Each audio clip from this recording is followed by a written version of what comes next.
Ang susunod na programa ay rated PG. Ito ay nangangailangan ng patnubay at gabay ng magulang para sa mga batang manonood.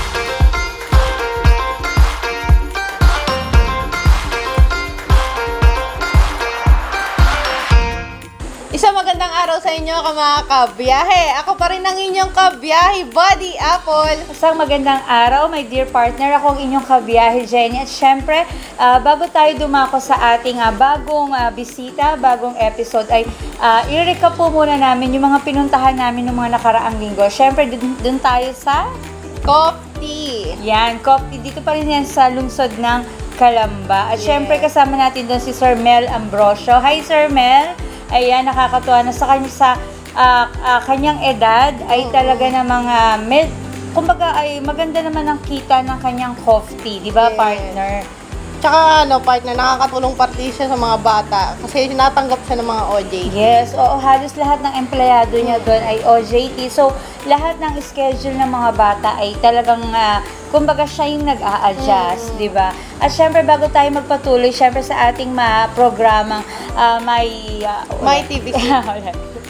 Bago tayo magpatuloy sa ating programang My TV6, biyahe tayo ay nais muna namin batiin ang ating mga kasamahan. Syempre, ang ating head, si Sir Christopher Sanji, ang ating program manager, si Miss Pets Oka, at ang ating admin, si Maylene Roselion, ang ating technical director, si Simon Reste Rivera, ang ating marketing, si Kuya Melvin Real, ang ating video editor din, si John Valencia, and then si production staff, si Earl. At saka huwag natin kalilimutan, yung ating driver at cameraman din na si Celso Gaco. Siyempre, ang ating piloto na laging handa. At siyempre, aking Provincial Information Office family. Hi sa inyong lahat. At siyempre, partner, tayo ay mapapanood every week, every day. So, from Monday to Saturday. Ang oras natin dyan ay 7 a.m. to 8 a.m. Tapos meron tayong recap ng 7 p.m. to 8 p.m. din. Yan. So, yung mga hindi nakapanood ng umaga, pwede pala tayong mapanood sa gabi. So, sana po ay patuloy niyo po kami supportahan dito sa aming programa. At talaga naman po, makikita nyo ang mga, at makikita nyo yung mga iba't ibang restaurant na talaga namang nagsisimula pa lang ay, nagsisimula pa lang sa kanilang business, pero masasabi namin napakasarap talaga, di ba? Talagang kalidad yung Tsaka kung mapapanood nila tayo, makakapili sila kung saan sila gustong pumunta. Yes, yan, makikita nyo kung saan ba sa Laguna, halimbawa nasa Calamba kayo, kung ano-ano yung mga gusto nyong puntahan dito, halimbawa punta kayo kay Dr. Jose Rizal na bahay, na shrine. So, makikita nyo na kami ay may pinuntahan din doon. Diba? Oo. At syempre, ngayon nga ay nandito pa rin tayo sa lungsod ng Calamba. Dito naman sa Barangay Masili. Ito ay Chicks ni Mang Jose. Ayan. Syempre, maya-maya lamang ay makakasama po natin ang may-ari. At talaga namang napakasipag ng partner ko sa paghahanap talaga ng mga pupuntahan natin every week para lang meron kaming maipakita at may maipakilala sa inyong bagong business. Kamusta naman ang paghahanap mo, partner? Medyo mahirap, pero syempre, dyan tayo, trabaho natin yan. At syempre, katulong ko din dyan si Kuya Melvin Real. Yun ang aming ang tawag kay Sir Marketing yan. Marketing officer si Sir Melvin. So, talagang nagsisigasig talaga sila na makakuha ng ating maigigess at syempre maipakilala pa natin yung mga bagong naghahanap buhay. Syempre sa larangan ng pagkain, di ba? So, Abangan niyo pa po kami. At ngayon po ay bago po kami magsimula dito sa Chicks ni Mang Jose, ay balikan po natin yung mga nauna nating episode dito pa rin sa aming programa My TV6, biyahe tayo, #ipagsabi.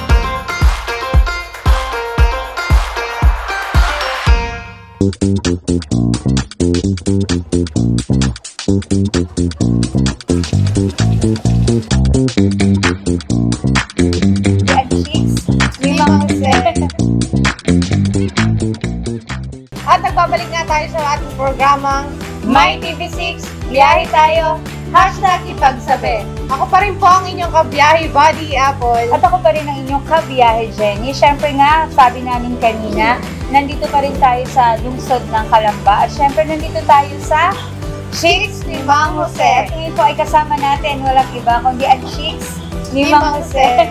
At siyempre, ang aking katokayo, si Ma'am Jen. Ma'am Jen, bumati ka muna sa ating mga tagapanood. Hi, magandang araw po sa My TV6. Biyahe tayo at saka sa mga relatives ko and family.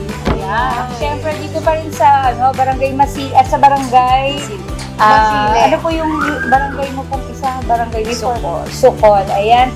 Siyempre, dito pa rin yan sa sa Calamba City. At bago tayo magsimula, siyempre sa business nila partner, ay magmamarites muna tayo kay Ma'am Jen, di ba? Ma'am Jen, before po tayo magpunta sa business mo, siyempre, ano po ba yung pinagkakaabalahan ninyo mag-asawa? Nung una, sa bahay lang kami. Then, isip si Mr. Dati kasi sa Rizal store lang kami. So, nag-isip siya ng ibang alternative kasi lumalaki na yung pamilya namin. So, naisipan namin na nagkaroon kami ng katayan, yung chicken.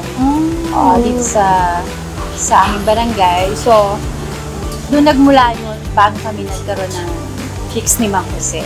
Okay. So talaga palang, kumbaga, parang nasa linya na rin kayo ng pagnenegosyo. Iba nga lang, no, partner? Hindi sa food industry, pero nasa ano sila ng Sa pagkakataya ng manok. So yung yun po ba ay kinukuha nyo lang din yung manok? Or kumbaga may sarili ba kayong alaga? May ino-order namin sa farm ba, sa Quezon or sa Batangas. Okay. So talaga may nagbabagsak po sa inyo yung pagmamanok. Ano po ma'am, bago, syempre po, ilan na po bang anak nyo ngayon? 3 na po. Wow, mukhang hindi mukhang mas ako pa yung 3 ang anak. parang yung naman ako partner. Parang ako yung 3.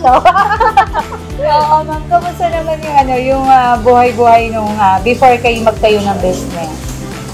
Mahirap po na kasi syempre yung adjustment nandun lahat. So, kailangan mong pag-aralan yung bawat gagawin mo. Isipin mo mabuti. So, tapos meron pa akong anak na inihahandle sa bahay.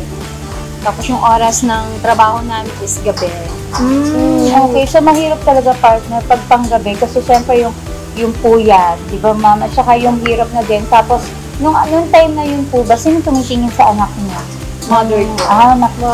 Talagang shout out sa mga mami na talagang nanay natin, na talagang ang sisipag mag-alaga ng mga apo. Di ba partner? Ikaw rin ba?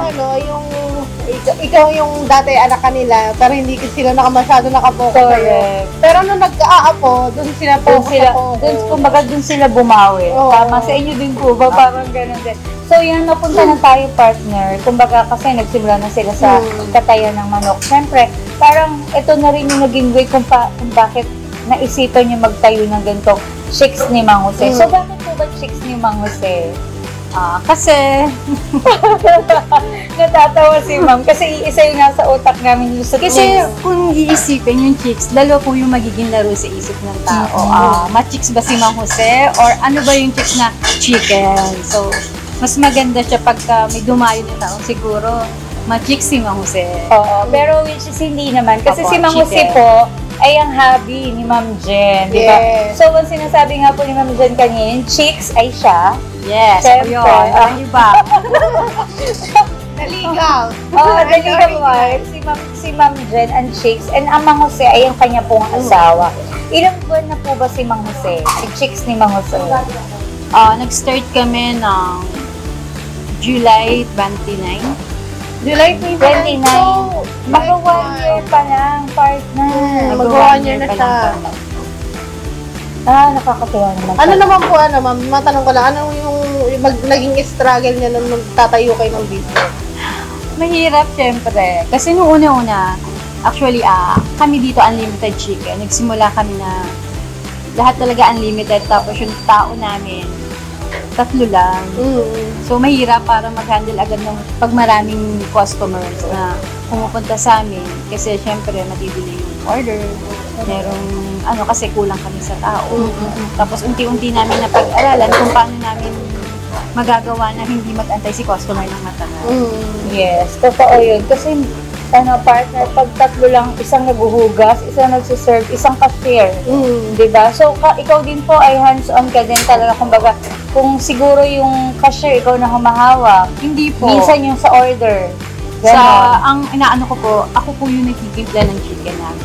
Okay. So, yan, sinagot na ni ma'am. Kasi dapat ang susunod ko ng tanong, sino po ba yung mga nag-iisip and naghahanda ng mga recipe niyo? Ako po, unang-una ginagawa ko pag nakaisip ako ng menu, scotch paper muna, then pakita ko kay Mr. kung okay ba yung gawing menu. So, si Mr. naman yung mag-aano ng price. Sino po nag-food taste test? Kami, sa bahay. Kayo sa bahay. Siguro yung mga anak niyo po ang mga tumitikim mo. Isa po sila sa natikim. Kasi makikita mo dito, partner, sa pwesto nila, meron silang mga student meals. Yes, meron silang Chicks Party Treats. Ayan, meron Barkada tray pala, partner. Ang dami-dami nila dito. May unlimited chicken deals sila. Meron din silang yung mga pansit na yung order. Na bilao order na lang. Okay. And meron din silang drinks dito. May mga milk tea din. Siyempre, kailangan pag ganitong meron kang kainan, sakupin mo na lahat. Yes. Diba? Kasi siyempre yung bayad din sa pinakapwesto. So, dapat talaga, lahat ng maiisip mong menu, talagang i-ano mo na, kumbaga sakupin mo na lahat. Oo, partner. Sige, Pero partner din naman, nakikita natin dito sa pwesto nila, bawat may mga parang may mga stall talaga. Pero dito po ba, bawal po dito sa stall na to, pinagbabawal po ba na pare-parehas kayo ng tinda? Hanggat maaari po, inaano po ng may-ari na huwag pare-parehas para lahat po ay kikita. Bago lang din po kasi yung lugar na to, kakagawa lang din. Okay. So, maganda yung partner na talagang sinabihan na ng owner na sana po sa isang stall o dalawa o ganyan, isa lang ang tinda. Tama naman yung para lahat mabibilan. Lahat nabibilan sila, lahat kumikita. Tama. Ma'am, ano po ba yung naging advantage niyo sa pagtatayo niyo nitong business na to? Naging mas malawak pa yung pag-iisip mo paano mo nagsimula ka sa maliit, iisipin mo paano mo siya mapapalaki, paano mo siya mapapalawak, paano mo mayaan kay customer yung mas the best na serve. Oo, kasi sa panahon ngayon, partner, ang daming mong kakompetensya. Yes po, lalo sa pagkain. Oo, totoo yun. Madami ka kakompetensya, kaya sana yung best mo talaga kung paano mo ma-i-offer yung mga menu mo. And nakakatuwa kasi nakita namin na parang nung isang araw lang nag-umpisa silang magkaroon ng 24 hours na siguro syempre nakikita nila na talagang tingnan natin, try natin, di ba? So, and nakakatuwa dito na para ka talagang yung menu parang 1 hour lang. Parang unlimited na po yun, di ba? Ano po ba yung mga unlimited na yan? Meron kaming barkada meals na mas patok sa mga kabataan, lalo sa mga yung family na marami na yung budget ay sakto lamang, pero gustong kumain ng masarap. Siyempre, with love yung aming nagawa. Tapos yan. Yung BM1, BM2, yung talagang swak sa family tsaka sa barkada. Pero meron kami na unlimited chicken, 195, unlimited rice, good for 1 hour. Okay. Yun nga po yung nabasa namin Napakamura kanina. nito. Mura na talaga Kasi siya. 195 unlimited. Sa iba kasi naabot So, na 300. partner, pag tayo kakain, kailangan bilisan ng nguya dito. So, yung unlimited na chicks deals nyo, tinanong ko po kasi kanina yung mga staff nyo. Ang daw, 195 siya. So, sabi, pag may natira, babayaran mo additional 195. Okay, tama kasi akala ko pa ito, paano kaya babayaran yung leftover? No sharing po No yun. sharing. Ayan, nakakatawa. Pero yung leftover po nyo, meron silang, yung tawag doon, may guide sila na, kunyari may natitirang konti. Hindi Okay naman lang po. po. Basta okay lang po yun. Basta po yung hindi ka magtitira ng gawa. Dalawang chicken, Oo, sayang naman Sayang kasi. kasi. Kaya talagang dapat bayaran.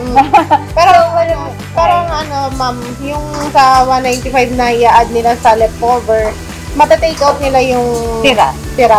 Okay naman pala. Sa iba kasi bawal. Bawal ba sa Oo. iba? Pero 1 hour lang siya ha, in 1 hour lang. So, nakakaano naman yun, sarap nun ha. Para pwede kami mag-anak dito kasi Oo. talagang pag chicken, bilisan Kaya talaga. malapit lang kayo dito pag Yes, napuntahan natin to para makaikot-ikot naman.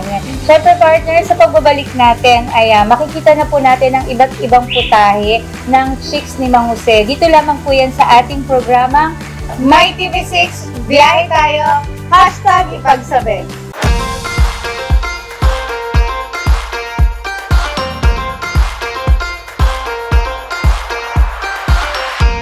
At nagbabalik pa rin kami dito sa programang My TV6, biyahe tayo, #ipagsabi. At ako pa rin po ang inyong kabiyahe, Buddy Apple. Ako pa rin ang inyong kabiyahe, Jenny. Siyempre, kasama pa rin natin si Miss Jen ng Chicks ni Mang Jose. Yan, Ma'am Jen, salamat ulit sa pagpapaunlak niyo po sa amin. At siyempre, bago tayo dumako sa mga nakalatag sa ating harapan, partner, ay balikan ulit natin yung ating business, di ba, partner? Siyempre, ito nga, yung Chicks ni Mang Jose ay galing sa pangalan. Ang nag-isip ay silang mag-asawa dahil ang Mang Jose ay ang hubby at si Ma'am Jen yung Chicks. Tama po ba? At syempre, meron silang 3 anak. Ayan. And partner, syempre yung mga natanong natin kanina kung paano nagsimula and kung ilang buwan na ba. So, mag-iisang buwan na po ang Chicks ni Mang Jose. Dito 1 pa rin year, yan. mag-1 year. Mag-1 year. Sorry. Mag-1 year na ang Chicks ni Mang Jose. At syempre, nandito pa rin yan sa Barangay Masigit, Yes. Calamba City. Syempre, partner, ano pa ba yung mga gusto nating malaman dito sa Chicks ni Mang Jose? Itatanong ko lang din, ma'am, kung ilan na po ba yung tao nyo po dito sa Chicks ni Mang Jose? 6. Okay. So, yung 6 na yun po ay, ilan po ang... Ay, 8. Okay po. Walo. Kasi ang alam namin, nag-try na sila mag 24 hours, di ba? Yes, So, kahapon. yes po. So, sa panggabi, ilan po ang staff mo sa panggabi? Nagsimula muna kami sa 2 kasi tatry pa namin yung oras kung paano maano yung customer. Okay, so nakakatuwa dito mga partner and mga viewers ko dahil ang mga staff dito ni Miss Jen ay ang mga kamag-anak niya. opo. So ito po ba ay mga tito, tita, pinsan? Pinsa.